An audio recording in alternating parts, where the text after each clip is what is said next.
அரசியல் கட்சி தலைவர்கள் ஒருவருக்கொருவர் விமர்சனம் செய்யும் போது சபை நாகரிகம் பற்றி ஒரு சில வார்த்தைகளை பயன்படுத்த மாட்டாங்க.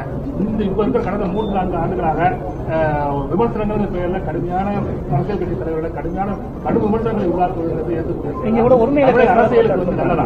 இந்த கேள்வி எல்லாம் திமுக தலைவர் கேட்டுக்கொண்டு எப்படிலாம் இன்னைக்கு பேசினாங்க. நல்லா பாருங்க, எவ்வளவு கீழ்த்தரமா பேசினார் முதலமைச்சரும் துணை முதலமைச்சர் எப்படி பேசினான்னு உங்களுக்கு எல்லா ஊடகத்திலும் இருக்கு.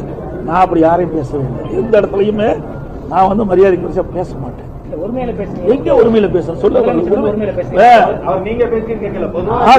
பொதுவா இருக்கிறீர்கள். நான் பொறுப்பில்ல, என்னை பத்தி தான் நான் பேசுறேன். ஒருமையில எந்த இடத்துல நாங்க இதுவரைக்கும் ஊடகங்களும் பத்திரிகைகளும் மக்களே கேள்வி கேட்கிறேன். நான் பேசுறது தப்பா? நாங்க மேடையில் பேசும்போது அதாவது சில நேரத்துல வேகமா பேசுகிற பொழுது நீங்க அது தவறு எடுத்தீங்களா? என்னை பற்றி எவ்வளவு நல்லா கேளுங்க. புழுவாட்டம் ஊர்ந்து போனாங்க.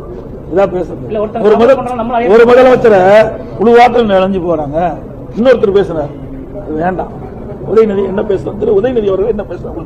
எல்லாம் இந்த ஊடகத்தின் மூலமாக அவர்கள் போல நான் நடந்து கொள்வது நான் அது எங்களுக்கு வித்தியாசம். திமுக வீடு வீடா போய் உறுப்பினர் சேர்த்துக்கிறாங்க. அதே உத்தியை பயன்படுத்தி தான் இப்ப நீங்க இந்த விளம்பரத்தை 10 மார்க் போட்டு அதிமுக பொதுமக்கள் உறுப்பினர் சேர்த்து